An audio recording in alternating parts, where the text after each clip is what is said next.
Up to really recently, I had no idea what Charlie-plexing was. How I understood it was you'd have a microcontroller, usually one with not a lot of pins, like an Tiny. Some magic happened called Charlie-plexing, and then you were able to individually address a lot of LEDs. This summer I went to Dublin Maker, which is kind of like a fair of makers, but there was no red robots anywhere, so get out of here. Someone there had a display describing Charlie-plexing, and I thought it was a really good, simple demonstration of how it worked. Before we get into how it works, let's first talk about what it is. It is a way to individually address a number of LEDs based on a lesser number of GPIO pins. The exact equation for how many LEDs you can control is for n number of GPIO pins, you can control n by n minus 1 LEDs.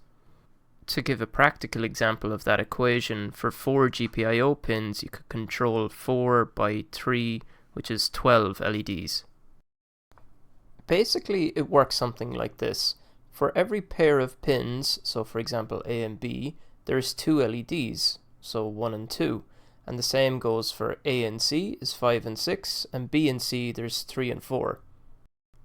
The LEDs are placed with opposite polarity to each other, so 1 is going from B to A and 2 is going from A to B. Each of the LEDs can be lit up individually based on the inputs into A, B and C. So for example, if we apply a positive voltage to A, ground to B and leave C unconnected, only the 2 LED will light up. 3, 4, 5 and 6 don't light up because C isn't connected to anything, so it's not a complete circuit. LED 1 doesn't light up because its polarity is wrong, but if we swap the inputs around so now B is positive, 1 will light up and 2 will stop lighting up.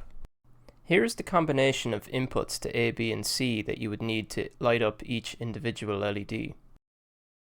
It's also worth noting that you can achieve the same functionality using less resistors by just putting a resistor on each input line rather than with each LED.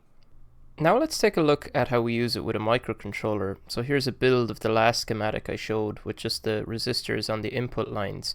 And we're going to connect this to the Node MCU board using GPIO pins. There are Arduino libraries for using Charlie-plexing, but we're not going to use them today so we can show how it works under the hood. So up the top here I have the pins all defined that I've connected to my board. I have them all set as outputs because that makes sense, right? I'm writing Charlie A low, Charlie B high. Now what do I do with C? If we look at the diagram from earlier, we can set A to low, B to high, that's no problem. But C is disconnected, and we can't digital write anything to make it disconnected. We can achieve this by changing pin C's mode to be an input rather than an output. This effectively disconnects it from the circuit. This is what's known as tri-state logic, where a pin can be high or low or have high impedance, which basically removes its output from the circuit.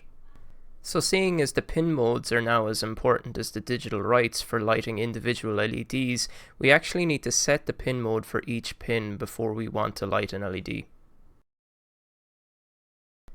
To make this a little bit easier to use, I create a method called Charlie that has 3 inputs, A, B and C. I check for each input. If it's less than 0, then its pin mode is input.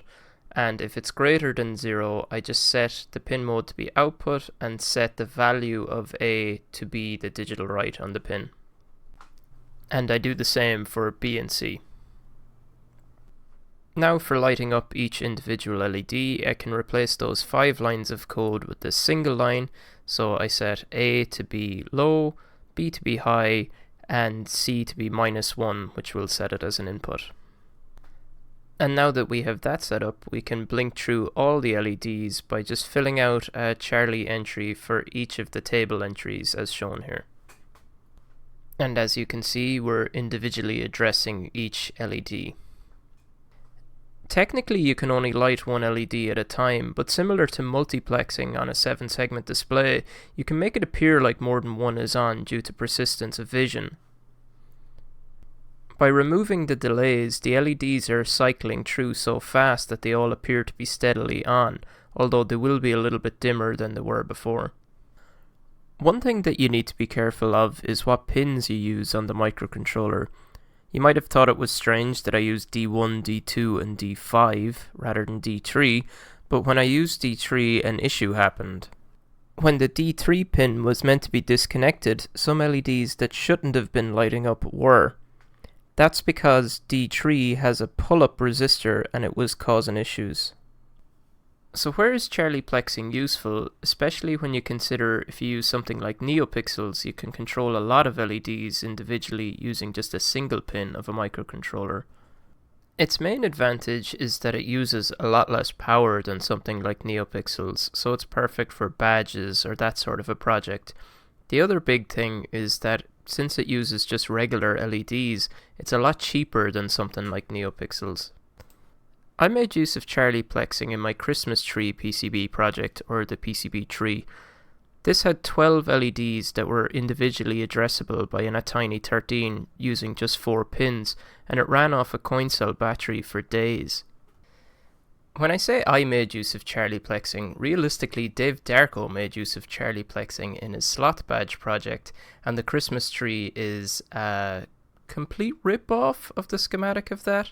Now, I did ask Dave's permission, so is it still a rip-off? I'm not sure. But check out Dave's channel anyways. One of his last videos is a build of the Christmas tree. Hopefully you found this video interesting, and as always, if you have any questions, please ask in the comments below, and I'd be delighted to try help. Okay, thanks a lot. See you next time.